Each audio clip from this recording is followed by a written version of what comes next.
पक्षाचे नेते, या महाराष्ट्राचं सर्वात लाडकं असं नेतृत्व स्वर्गीय अजितदादा पवार यांच्या 22 जुलैला जयंती आहे. ही 22 जुलैचे येणारी जयंती ही दादांची पहिली जयंती आणि त्यामुळं निश्चितच राष्ट्रवादी काँग्रेस परिवाराकडनं त्या ठिकाणी या महाराष्ट्राच्या जनतेकरता एक सेवा सप्ताहाच्या कार्यक्रमाचं आयोजन त्या ठिकाणी केलेलं आहे.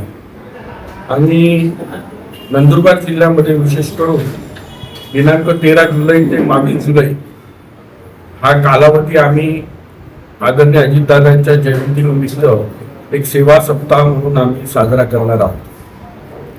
आदरणीय अजितदादांचे शिवशाहू फुले आंबेडकरांचे विचार या महाराष्ट्राला पुरोगामी विचार देतच याला सर्व क्षेत्रामध्ये आघाडीवर कसं न्यायचं याकरता त्यांनी आपल्या धोरणातून आणि आपल्या कार्यातून जे काम केलं त्या कामाला साजेसा उपक्रम आपण राबवावा असं सर्व कार्यकर्त्यांची इच्छा होती.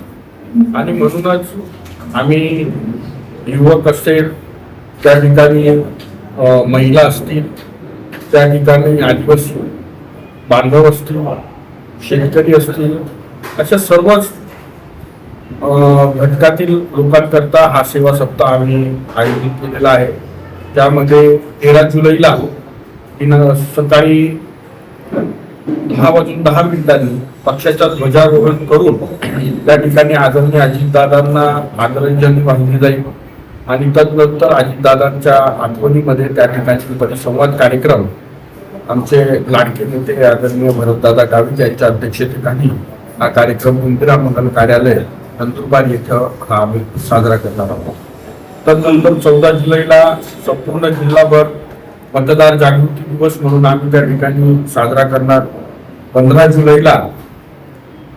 2026 दिवस हा आम्ही महिला सक्षमीकरण दिवस म्हणून आम्ही जिल्हाभर साजरा करणार आहोत. दिनांक 16 जुलै 2026 दिवस आम्ही आदिवासी हक्क आणि वन हक्क दिवस म्हणून आम्ही हा संपूर्ण जिल्ह्यामध्ये साजरा करणार आहोत. आणि त्याचप्रमाणे 16 जुलैला नंदुरबार जिल्ह्याचे लाडके पालकमंत्री आदरणीय हसनजी मुश्रीफ साहेब हे देखील जिल्ह्याच्या दौऱ्यावर येत आहे आणि त्यांनी आमच्या विनंतीला मान दिला आणि ते राष्ट्रवादी काँग्रेस पक्षाचा बीएलए मेळावा हा त्या ठिकाणी नंदुरबारला होणार आहे.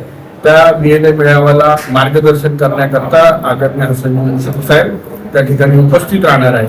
त्याचप्रमाणे ते जिल्ह्यावर दौऱ्यावर आले असताना जी काय आज पावसाची परिस्थिती या नंदुरबार जिल्ह्यामध्ये दिसून येत आहे, अतिशय कमी पाऊस या नंदुरबार जिल्ह्यात झालेला आहे, त्याचा एक आढावा देखील ते आपल्या दौऱ्यामध्ये घेणार आहेत आणि संबंधित अधिकाऱ्यांना आवश्यक त्या सर्व सूचना ते देण्याकरता या ठिकाणी येत आहे.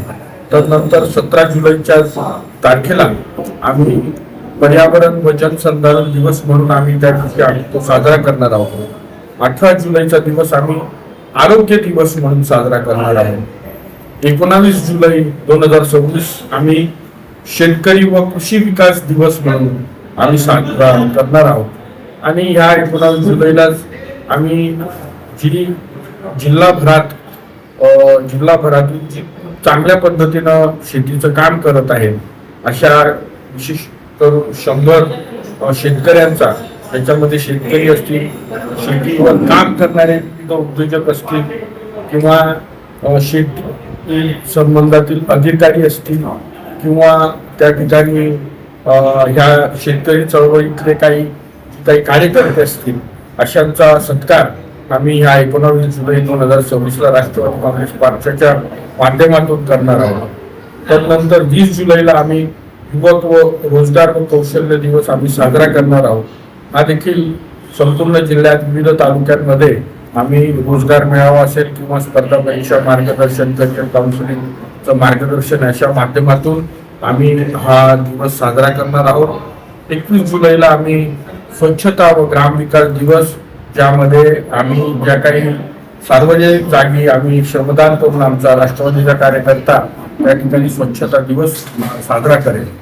आणि 22 जुलै ही दादांचा वाढदिवस असतो आदरणीय दादांच्या ह्या वाढदिवसाच्या दिवशी राष्ट्रवादी काँग्रेस पक्षातर्फे या सेवा सप्ताहाचा सांगता कार्यक्रम होणार आहे आणि त्याच दिवशी आम्ही 22 जुलैला छत्रपती नाट्य मंदिर नंदुरबार येथे दुपारी 4 वाजता आठवणीतले दादा अजित गाथेचा दरवळता स्मृतिगंध अशा आशयाचा एक कार्यक्रम त्या ठिकाणी घेणार आहोत, ज्यामध्ये एक पुरेगामी विचाराचे कवी व्याख्याते श्री नितीन चंदन शिवे हे त्या ठिकाणी छत्रपती नाट्य मंदिरात दादांच्या या आठवणींना उजाळा देणार आहेत. या प्रसंगी जिल्ह्यातील तमाम सर्व राष्ट्रवादी काँग्रेस पक्षाचे छोटे मोठे कार्यकर्ते नेते त्या ठिकाणी उपस्थित राहणार आहेत आणि आपल्या या प्रसार माध्यमांच्या माध्यमातून मी नंदुरबारच्या जनतेला विनंती करेन की निश्चित आपण ह्या 22 जुलैला छत्रपती नाट्य मंदिर येथे दुपारी 4 वाजता नितीन चंदन शिवे यांच्या ओघवत्या वाणीतील आठवणीतले दादा अजित गाथेचा दरवळता स्मृतिगंध अशा कार्यक्रमाला आपण हजेरी देऊन आपण सर्वजण अजितदादांच्या कार्याला एक सलामी देण्याकरता त्या ठिकाणी उपस्थित राहू. आपण सर्वांनी या ठिकाणी उपस्थित राहिलेत आणि माझा ह्या छोट्याशा पत्रकार परिषदेला उपस्थिती लावून आपल्या सर्वांचे आभार मानतो.